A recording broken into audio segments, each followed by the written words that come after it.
yourself, cause it's cool when you cause it cozy condition and that we create, cause that's our mission.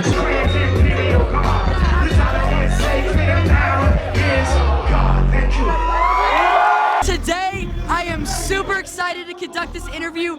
I am here with the great Brother Ali. How are you doing tonight? Man, I'm happy to be with you, brother. It's so good. So we're at the rail yard right now, Santa Fe's Hip Hop Fest, and you know, he just performed. What was that like for you to get to perform at Santa Fe? It's great. I've been to Santa Fe a bunch of times. I love it a lot.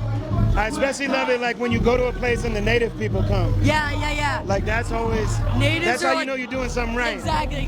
Yeah. Your like culture plays a huge part in your music. You know, Yeah. You filmed at Dar es Salaam up in northern New Mexico. How do you think like you personally like would connect your music to your culture? Like, you know, how would you? I mean, man, culture is extremely important.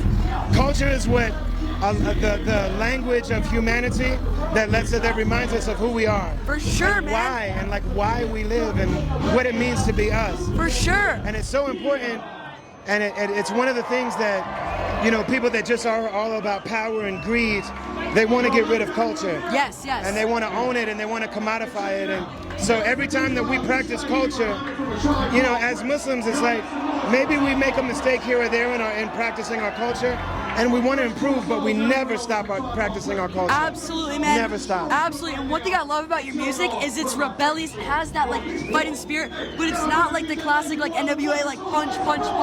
You know, you have this like kind of like peaceful air with it that you bring, and you convey this message out. And I was just wondering, like, how do you carry yourself in hip hop with this to keep it peaceful? You know, how do you do it? Well, man, I had a lot of anger when I was younger. Like if you listen to the first half of my music, I cussed a lot. Yeah. I used to get in fights. I used to battle. I used to do all of that. Not everything. Yeah. But when I was coming up in hip hop and just in general, you had to fight. Yeah. You had to physically fight people. Like Yeah. it was like a very normal thing. Yeah. And especially, I grew up albino, and it's like, but I would say that the community, my spiritual teachers, you know, I go to my spiritual teachers and I ask them, what do I do about this problem in my life? What do I do about this thing? How do I become a better person? And they say you have to forgive everybody. Yeah. Oh, yeah. And it's like, I could never do it, but when I'm with them, there's something about their spirit that makes it possible for me. Yeah, for sure, man. So like, I want to be like those people. For and sure. And I've asked them specifically, should I stop doing music and just go study Islam? And they always say no, like do exactly Stick with your passion. Yeah, well, stick with what it seems as though Allah has made you good at. Yes. And if there's something about it that's not right, just fix that thing and improve it. Always keep building, improving, and growing. That's what we're all doing. But sometimes when you do music or you do something like art or culture, people look at it in a way that they don't look at other things. They judge it more harshly than they judge other things.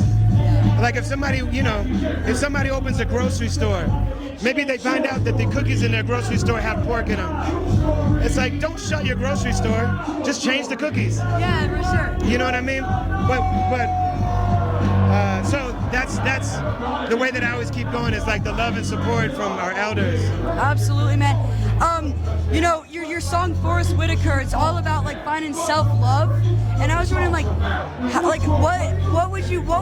what's a message of self-love you'd like to give out to like the youth today, or just like, you know, people who are a little different, stick out from society, because you know, it seems on that track that you've really found like a good sense of inner like peace and inner love. Like, what's a message to those out there that might need a little extra love that you want to give? Okay, so we talk about self-love, but what's even better than that is love for the Creator. Absolutely. Because we are brought to being by the Creator. Yes. Which is not a man in a chair in the sky, but the Creator is the unseen Creator that brought everything into being. And so, even if it's hard to love ourselves, because we have a lot of flaws, we let ourselves down. Yes. We're bad to ourselves sometimes. Sometimes we get angry at ourselves because we treat ourselves badly. Yeah. But the love of the Creator is never ending. That's never dying. And so the reality is that the Creator created us exactly like we are. And not only our features or our outer self, but also our story. All the stuff we go through, all the challenges, all the trauma, all the pain, all that stuff is making us who we are too. So we learn to love all of that. It doesn't mean that anybody that treats us wrong we're not excusing any wrong that anybody does, especially not oppression. Yes, yes. But the people that are experiencing oppression have a special connecting with God. Yeah. Whatever that oppression is. So you're saying to like look outward to look inward in a sense, or like Yeah, or what's even more inward than inward is the one. exactly. Then the one isn't up there. The one isn't in a place. It's like it's ubiquitous. It's everywhere. The one can't be confined to a place. Yeah. The one doesn't rely on a place. The one is without place and without space and without time and without need for any of that. That's so beautiful. Even bigger than self-love, it's like, yeah, I like myself, Yeah. but there's times where I'm bad to myself and I have to, it's like, oh, I wronged myself. I've harmed myself, you know? Seem like the police are here. Yeah. But so to connect with the Creator is the ultimate self-love. For sure, yeah. And you know, it's really beautiful. You're such like a poet, and I can tell just in the way you speak and the way you perform and your lyrics. Thanks, man. How, like, just going more simple, going back to the start, what got you into like hip hop and how did you get into it? So I grew up albino in a white family, in a white community, and I felt completely alone. And I was basically raised by black people. And so my family was white, but my birth family is white, but my chosen family is black.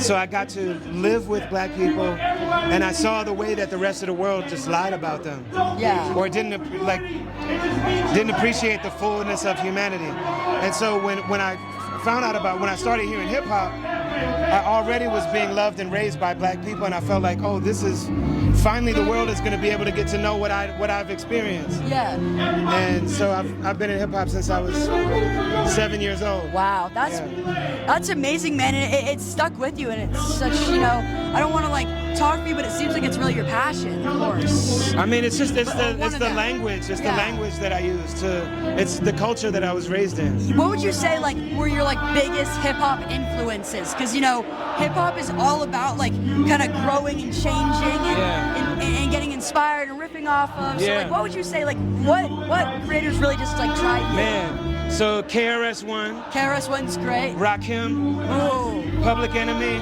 Oh, Public Enemy. My dad loves them. Yeah. So you know, Big Daddy Kane. Like he was there last summer. Okay. Yeah. So all those people have become my friends. Oh, wow. And so then the ones later in my life, there was a number of people, but number one is Yasin Bey, Mos Def. Oh, yeah, Mos Def's amazing. Yeah. So your favorites change over time, but he's been my longest favorite. How does it feel like you see all these people you looked up to, and how does it feel like become friends with them one day? You must be feeling like amazing. It's like a sense of like really just full like completion.